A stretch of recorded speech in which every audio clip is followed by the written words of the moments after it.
Hello everyone, welcome to What It Is, Rhea on Air. My name is Rhea Kopi, hashtag Rhea on Air, on TV, online, on stage, and certainly everywhere. I'm so happy to be hosting this young woman that I have literally grown up with, to see her win different paths, but I've seen her become and do the things that she has managed to do. And I'm just so excited because I think watching someone else grow besides you and in a different space, you wonder, what are her challenges like? I wonder what her mind is going through right now because I'm really doubting this. And, and then you see her pop and you're like, okay, we're both still going at it. All right, we got this. So I'm very, very excited to get to know her story, her becoming in order for her to do what she does. Ladies and gentlemen, she is a senior consultant at one of the local institutions that's all about growing great minds, which really is what she's all about. Her passion is to see young people really be part of the development of the continent and the country at large. Ladies and gentlemen, social entrepreneur, Miss Lillian Moremi.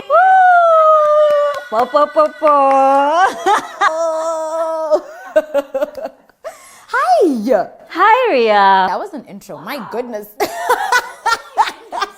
Thank you for the warm welcome. Thank you for the excitement.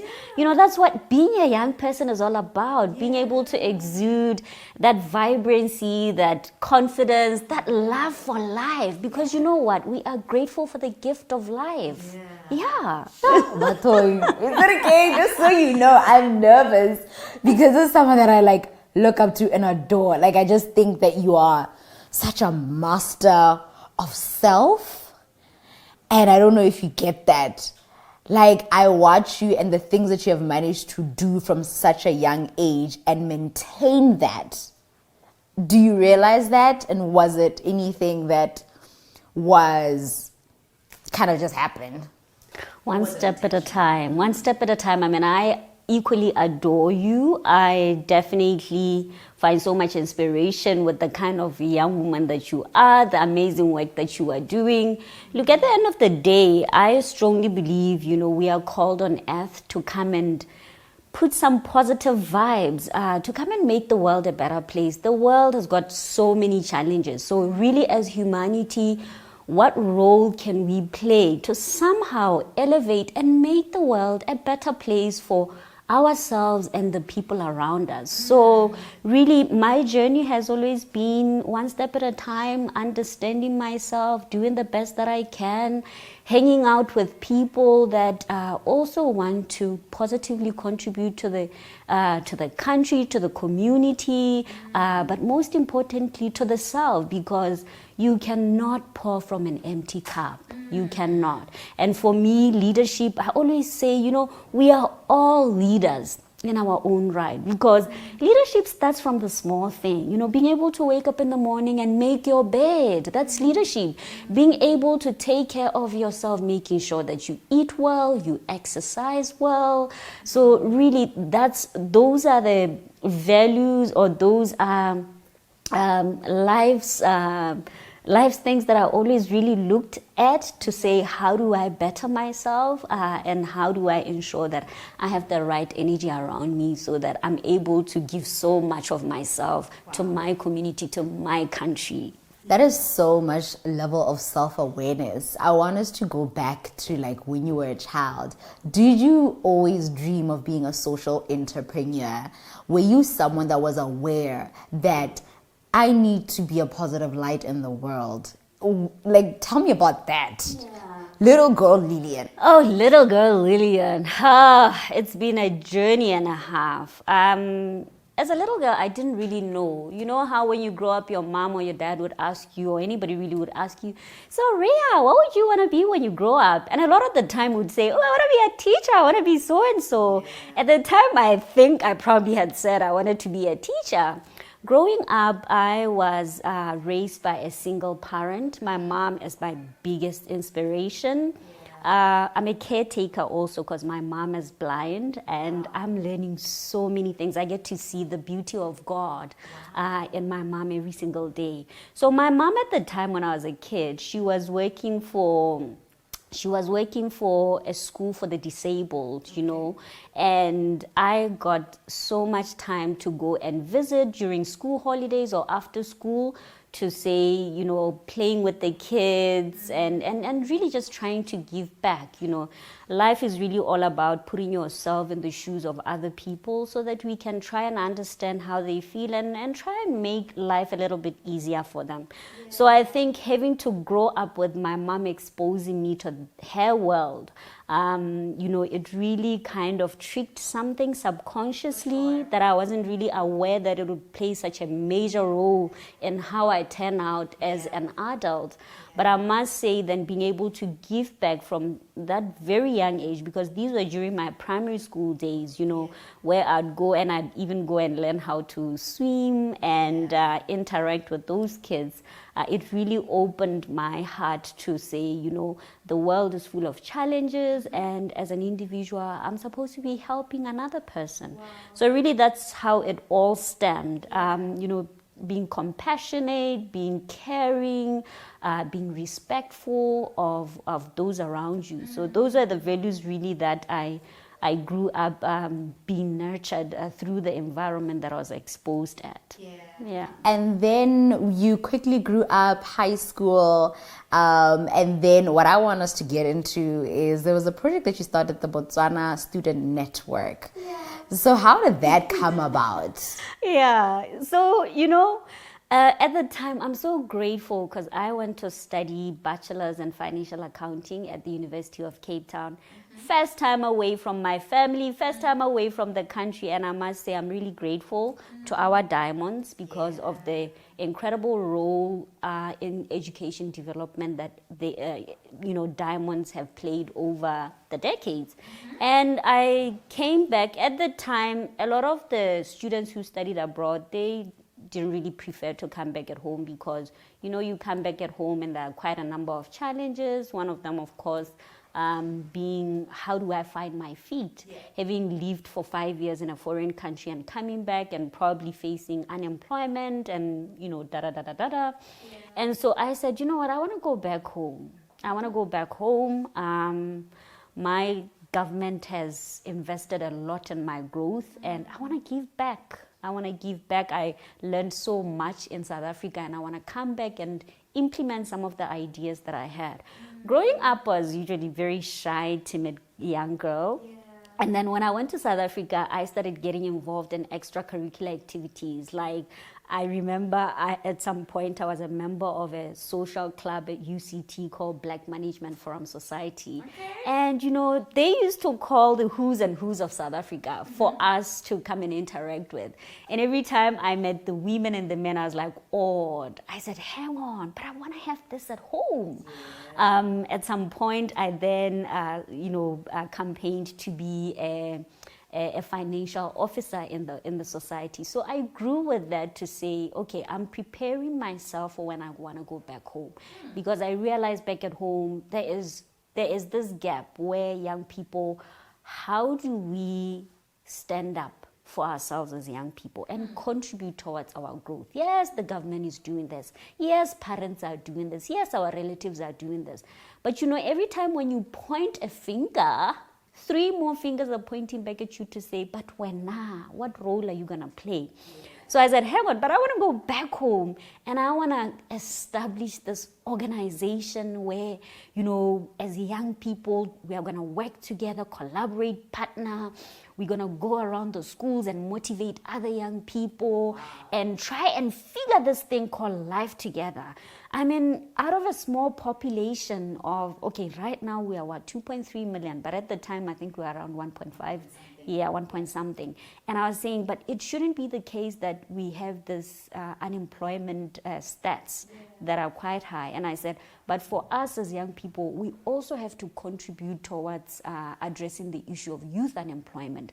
We are better, we are the beneficiaries. So we should really stand up for ourselves and do something for ourselves.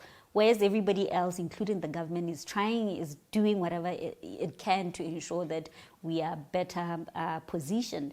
And so with Botswana Student Network, I remember at the time I graduated, I came back home, I told my family that, look, I don't want to work, I want to start this thing. You know, in our culture, our parents will say, hey, who is skolong, heta o tlo go bona tiro, o tlo go bereka, o itlhokomele, o ntlhokomele ke le motsadi.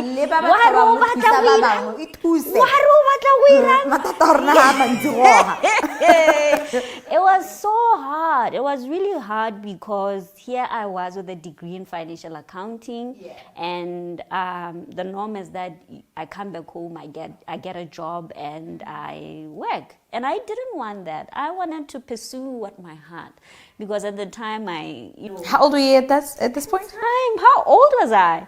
I think I was about 24, 25. So you mean to tell me you were able to defy odds and society telling you what to do, and you were like, this is what I want to do and I'm going to do it? Whenever I'm so resolute, I think it's a God's way of saying, my daughter, this is the path that I have planted for you. So I need you to be there. I always get this crazy confidence, and I'm very stubborn about it, that no, I want to do this. Let me try and fail, but at least let me try. And so I started Botswana Student Network. I didn't have money. I didn't have a lot of resources. But what I had was my level of confidence, was my enthusiasm. I had a great idea. And my biggest resource as well was having the right people around me. That's why I say, whether you want to start up a business, it shouldn't be the case that the first thought you're always thinking about is money.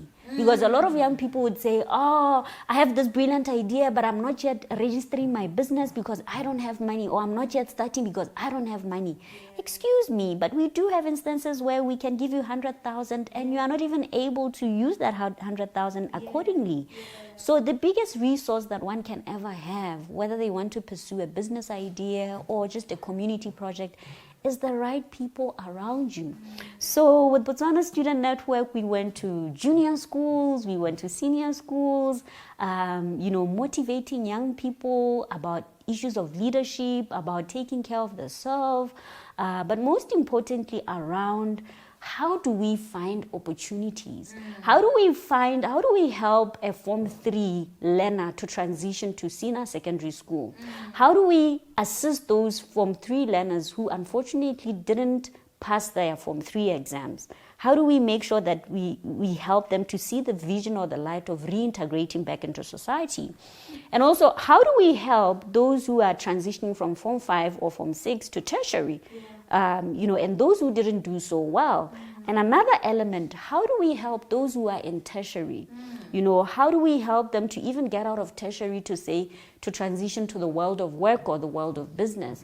So at the time, one of the greatest skills or characters that I had was that I'm very good with collaborations. I'm very good with communication, with talking to various people to say, look, here's the vision. Because you're an expert. I mean, I wasn't an expert in a lot of things, but I knew a lot of people who were expert in various fields. And I was able to convince them to say, look, you're also you're also giving back to the country. You're also volunteering your time and services. And they were gladly able to help. So really, that was the whole idea with Botswana Student Network. And I was saying at the time that as young people, as we are part of this network, we are able to work a lot on our skills, people skills, management skills, organization skills. We did a lot of events. We did a whole lot. You got a whole lot of skills, in a few years. Absolutely. So that was my time with Botswana Student Network. So when I started, it was really difficult for family to really understand that you are giving your time and your services, but no one is paying you for it. But I think over the years, as they saw the impact of the work that it did, they were able to even come with their own resources and say, okay, we want to help you to even reach bigger places outside, especially in the rural areas and the villages. So yeah. Okay, so I have many questions, from that. I wrote some down. I don't even know which one to start with, but I'll start with this one where you mentioned that you have to have the right people around you. Even earlier you did at the beginning. So I'm wondering, how did you know that these are the right people? for you? And I wonder, does it change over time and how you navigate that? Absolutely, great question. You know, at the time as I was coming in, you know, we were starting to be so active as young people in social media. And, you know, at the time, our parents were so much worried, what are young people doing on social media? Yes, it's social media, but other than being social, I'm sure there is more that we can derive from this space, or we can network, we can do so many things.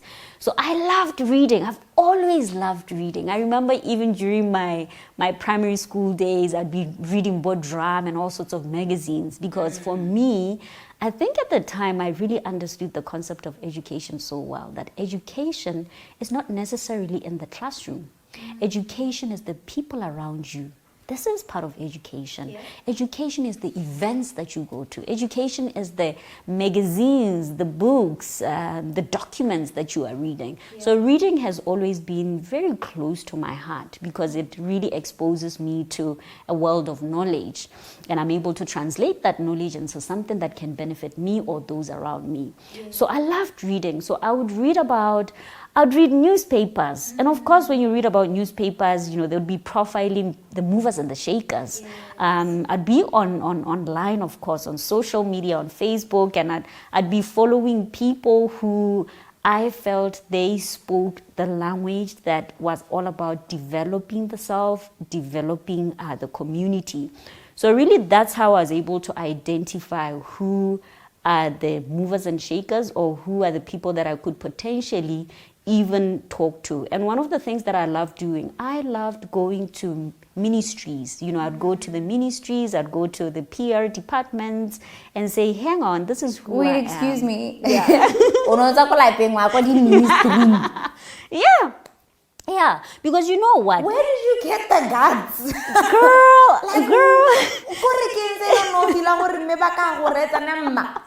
But you see, this is the beauty of being educated, right? Because education, it gives you that sense of confidence, that sense to say, I'm going to do it afraid.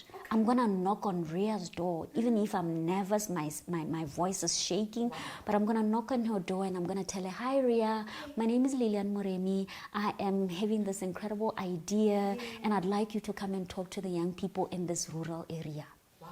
I mean, girl, and when you're doing God's work, somehow God has a way of aligning you with the right people, that even when you knock on their door, God has already prepared them to be able to listen to you and engage you for an audience. Yeah. So I spoke to all sorts of people. I spoke, whether you are a security person, whether you were a lady at the station who is selling sweets, whether you were the CEO, whether you are a cleaner. For me, all of us, your profession doesn't really define you. But it's your attitude, it's your character, it's your humility. I think more than anything else, your humility. So talking to a number of people have always been something that I really enjoyed doing, because I strongly believe I could learn a lot from those that I interact with. And I had this thing that if I sat down with Rhea and Rhea has moved my soul, I would like to create an event where Rhea can come and speak, and other young people can benefit from that. And this is what I truly believe leadership is about. Leadership is about, are you able to also open doors for others who didn't have that privilege that you had? Yeah. And so for me, how I've been able to know about the various people that I interacted with, by really scouting my environment. Sure. Who is who? What are they doing? If I bring them on board, what value can they add in that space that I'm bringing them in? Yep. Not at all. And I didn't even have money. I didn't have, young people will tell you, oh. You never not think like, what am I bringing to the table? I knew that I was bringing my authentic self. I knew that I was bringing an opportunity to change the world. Mm-hmm. Guys, changing the world, even if you are changing one person's mind to see something in a positive light.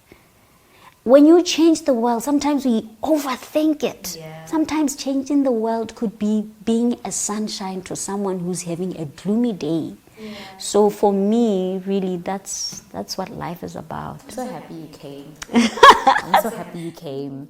Yeah, because I am in a space in my life where one of my mentors was saying I am shredding the leaves and growing new ones. So there's so much, and it's so internal. Some people can see her. You look so at peace. Like and I know there's so much work that's going on the inside where what I thought I liked, I don't like anymore. What I think is right, I think it's wrong. Like I'm growing so much more into myself. I'm becoming basically. And having this conversation with you, you're bringing me back to home so much. Home that sounds like purpose. And that is why I still continue to do this podcast, because of purpose. And as I'm having this conversation with you, I'm so encouraged to continue in that space of constantly thinking, what's the purpose of it? And not necessarily money, because I feel like with me over time it was purpose, but I think over time realities of life started to look like that's what's important, like bills and this and like you want this, na. But I've since been coming back to self, and sitting down with you here is like that more encouragement, like you're on the right path. Girl, you are changing the world in your own special, whether you call it small or big way, but you are changing the world. Imagine whoever is watching these episodes, what state they're in. And just by being able to listen to the conversations that we are fielding, imagine what mountains you are moving for that person who's watching. Life is full of seasons. Life is full of seasons. I think, like you are saying, how we are able to evolve over time. What you like 10 years ago, it's totally different from what you like now. And that's why, we constantly have to grow. We constantly have to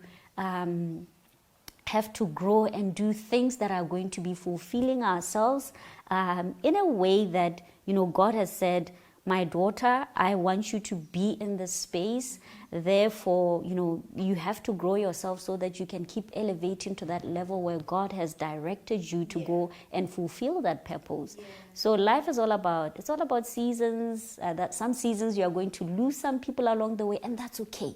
That's okay, because as you keep on evolving, you need new people around you who are going to serve a specific purpose for that particular moment. So all is not lost. It's the beauty of life. I remember when I was starting out with a BSN, and I didn't have money, not even for a roll-on. I remember I had this black pants. I had black pants that I got from Pep. And I got this other just normal black t-shirts, and I don't even remember. I was having a conversation with a friend yesterday to say, I don't even know which angel decided to brand because we had branded t-shirts, the BSN at the time. And I remember for months and months, for 6 months, I was pretty much wearing the same thing, and I was very content. I didn't really bother that. I wasn't bothered that, I'm wearing the same clothes every day. But for me, it was about being able to wake up and do something that I knew it was a God-assigned purpose. When it's a God-assigned purpose, it'll feel right, even when you don't have much. It will feel right, even when you don't have much. And, when I look at my journey now, I'm like, wow, God, I had to go through all of those, because now where I am, there are a lot of challenges. And because I've been well prepared, the art of patience, the art of being able to survive with less. I say less is more. And now when I'm able to use up the key lessons that I experienced back then, I must say I'm very grateful to God for all those lessons. Yeah. Talk about seasons in your life. I want you to tell me about a season in your life where everything was falling apart. Hey, we saw everything. We better hurry. I may, because I can tell you have a very close relationship with God. So remind me of a season where go hurry, and sometimes these seasons it happens when you just were feeling like and the signs were there, not just the feeling and the conviction, but the signs were there, like you got this, girl, everything is, I'm with you, God is with you. And then it's like wait, what's going on? Did I miss it? Girl, I think for me, one of my toughest seasons was having to watch my mom lose her sight because of sugar diabetes. So having to, go through that journey was the most painful part because all of, I have to now give my all attention to her, be able to be there for her. It was the most painful experience, but like I always say, God will always bring angels around you even when you don't even think about it. So there were people around me who were really able to help me navigate through that season. It was the toughest season. And, at the time also business wasn't going so well. And it was just tough, every corner of my life. I couldn't really see at the time whether I had friends or I did not have friends. They say if you really want to know who your true friends are, be in a very difficult position in your life, and those who stick around, those are your people, But most times when we are going through a lot, there are very few people, and that's okay, that's okay. It's a season. One of the greatest lessons I learned during that very difficult period of my life was that, sometimes when you're going through a hard time, withdraw a little, withdraw. Go back to the drawing board, pray a lot, be silent, learn to be comfortable in silence because you are having this conversation with God because you want to figure things out, what's going on, how am I going to get out of that? And for me, that was one of my biggest appreciative moments to learn that at that point in my life, I needed to be quiet. I needed to be with my God. I needed to have a heart full of gratitude, grateful for the gift of life, And I must say, ever since then, even reflecting now with my mom, she's just amazing. And, if God takes one thing away from you, He will give you something even bigger. Sometimes I feel like even though I do have eyes, my mom sees better than I, So I'm very grateful for the challenging moments because they really build you. They really build your character. They really build the kind of person that God wants you to be for the assignment that, He has put forth for you. Yeah. So I want you to share a little bit more about character, God knows who you have to become in order for you to do what you do. And during that season in your life when things were just looking like bleak, what are some of the character qualities you noticed about yourself that you didn't know about yourself that needed pruning in order for you to continue in this purpose? Because that, I believe, still remain the same. You still were convicted that I am meant to help people in society and contributing to the economy, young people. But what are those things about yourself that you're like, this is not gonna work, we're gonna have to change this? Or we're gonna have to keep this particular trait, we like this. Or that you realize, sometimes I don't even think you realize at that point, but after the season, you're like, it took away this particular character trait of mine because now, if that was still me, it wouldn't work. Absolutely. Very, very good question. And that's why earlier I was saying, you can never pour from an empty cup. I like giving, I give my time, I give. And to a point where I guess God just wanted me to take a pause. Yeah. Because I was constantly moving. Yeah. I was constantly doing something. Yeah. I was constantly doing events, talking to young people. I mean, non-stop my phone would be ringing. Ma'am, I'm having a challenge with this. Ma'am, how do I find this? Look, I felt like at the time I was a directory. Anything that anyone wanted, I was your plug. I was your girl. And I think at the time, I didn't realize that that's not really what giving back is all about, And for that having happened, having to go through that process with my mom was also another opportunity for God to say, but my child, I want you to pause. Yeah. I want you to reflect. I want you to be mindful of your health. I want you to be mindful of what you eat, because when you're constantly working, sometimes we don't take care of ourselves. We don't eat right, we don't drink enough water, we don't rest, we don't exercise. And from that season I learned the importance of pausing, the importance of resting, because I need to refuel the tank, I need to refuel the energy, I need to refuel the body, right? Because I can't constantly give. But I need to also respect myself and give myself that love, that joy, that ability to be able to take care of myself. So I think I learned how to stop being stubborn and listening to the... Because you were just saying, before the interview, I think you would say, I'm very stubborn. I know. So now you're like, I have to stop. Yeah. When I set my mind into something, I really want to work hard, I would work hard, I'd give it my all. I would really, really try. And I failed at so many things, but I failed trying. But yeah, it was just to learn that it's okay sometimes not to do, but just to sit and sleep in and enjoy that rest. The soul needs to rest. My director's telling me, wrap it up, Miguel, wrap it up. And I'm like, I just got started. I got like so many questions. Oh my gosh. You need to come back for a part 2. But I will not let you go. You have to answer this one question. It's very important for this particular episode. You have spoken so much about purpose. Throughout your journey, I can see your purpose coming out, and me seeing it, and I think you were also realizing, from your exposure with your mom taking you to the school to when you're in university, what you're thinking of, and it's still the same. So when you were from university, you told me then now you were starting this and there was no money involved.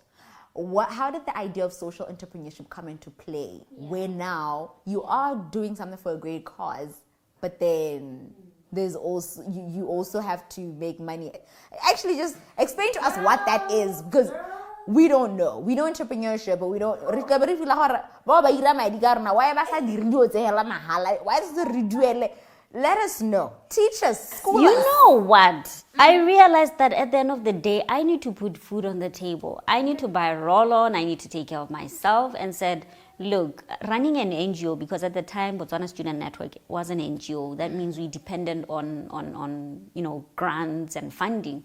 But then I realized that I need to actually have something that's more sustainable. And so at the time I had an opportunity to actually run an Australian foundation, where I was actually leading a team of about 20 young people. We were doing a project around how do we improve standard 7 results, looking at math, science, and English.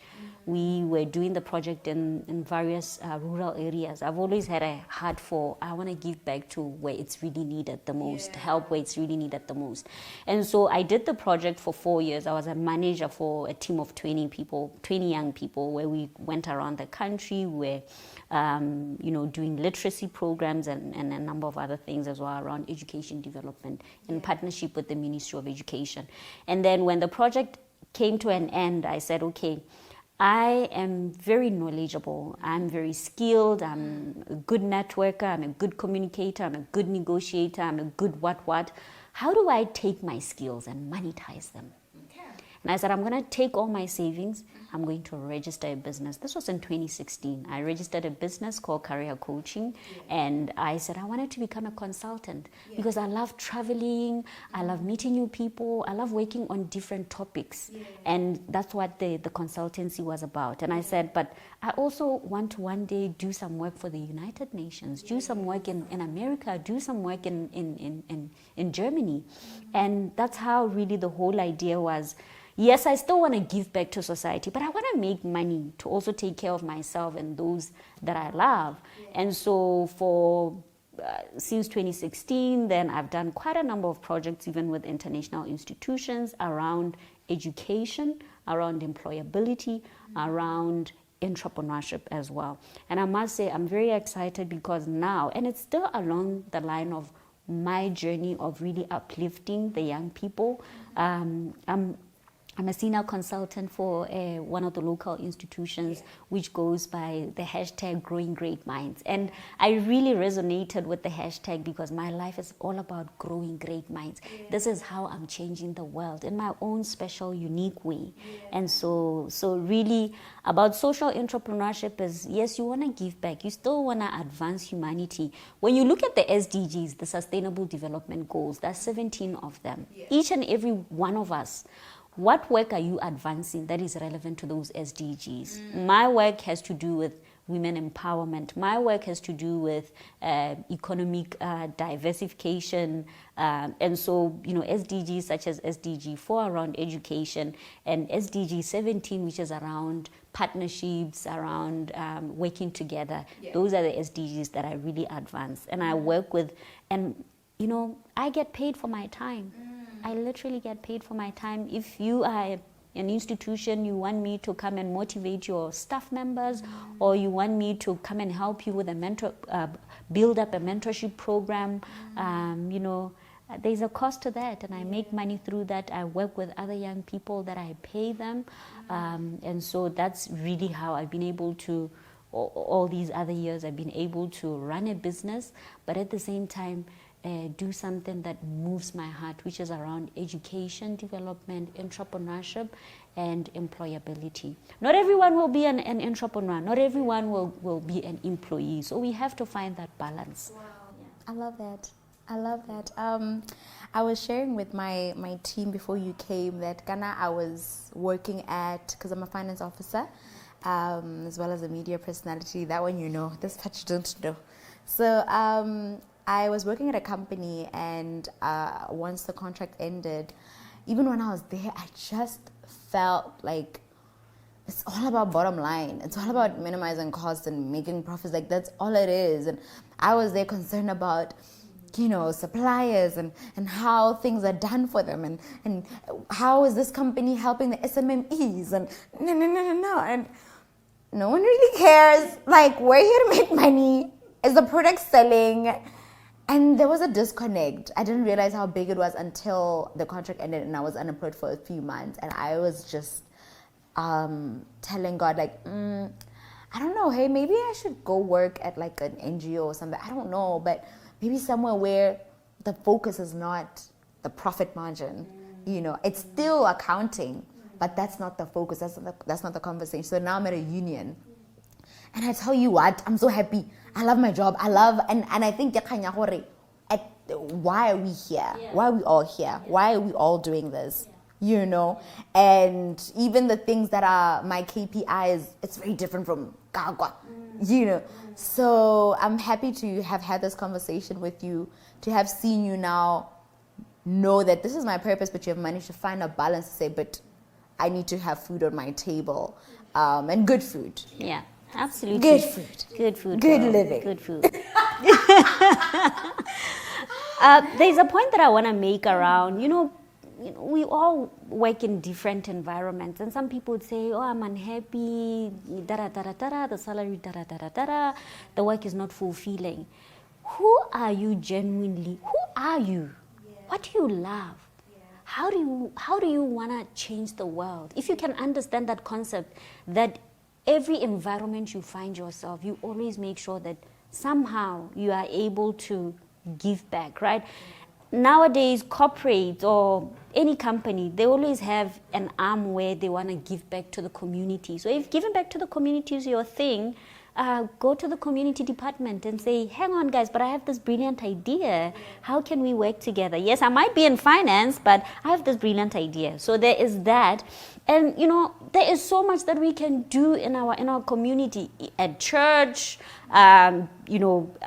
Young people are not doing so well sometimes in their education system from 3, from 5. You are so resourced, you are so knowledgeable. During school holidays, sit down with them and start having conversations around how can I help you, So there is so much that we can do. I think, yes, we are so much challenged in our work environments, but let's always make an effort to try and find out how you can marry your values, your passions with that of the institution. And of course, if it doesn't work out, you know, you move on to another next adventure. Hopefully there, like you are saying, you'll be much more fulfilled. So the idea is constantly, how are you making sure that you align your passion with the environment that you are within, whether it's within your business environment or your company environment or where you are working. Yeah. What is the one shocking thing that people will be really shocked if they found out about you? I'm actually shy. No, that's not shocking. That's not shocking. Is it shocking? Is it shocking? Let me tell you something. Let me tell you something. You know, a lot of people would say, but Lillian, like, girl, you talk to so many other people. And you say you are shy, we just do not understand. I'm extremely shy. But another thing is, the shocking thing, you know that I'm the only Motswana from Botswana who's ever been to Antarctica. Really? Now that's shocking. History. That is crazy. Yeah, so that we need an episode for this one too. But go and Google Lillian, Moremi, and Antarctica. Okay, girl, I'm gonna Google you. I've made my country proud. I've literally hosted the Botswana flag in Antarctica. You better tell them. I swear we need to have an episode around this. I love you. You're so interesting. Wow. The beauty of life. Life is a buffet of activities. It's a buffet of many other things. We constantly have to remain hopeful, prayerful, interactive. You've been that. You've been that today. Thank you so much for coming through. Yeah. Thank you. Wow. I have no words, but I always have words, so I have no words. But yeah, this was #Rea on Air. I really do hope that you have listened, observed who she had to become in order for her to do what she does. And I hope that even with you listening and watching, that you're able to pick up in your own journey and realize also now, who do I need to become in order for me to do what it is that I want to do or that I'm meant to do. #Rea on Air. Ciao. The outro is different every time. It's different all the time, but it's an outro.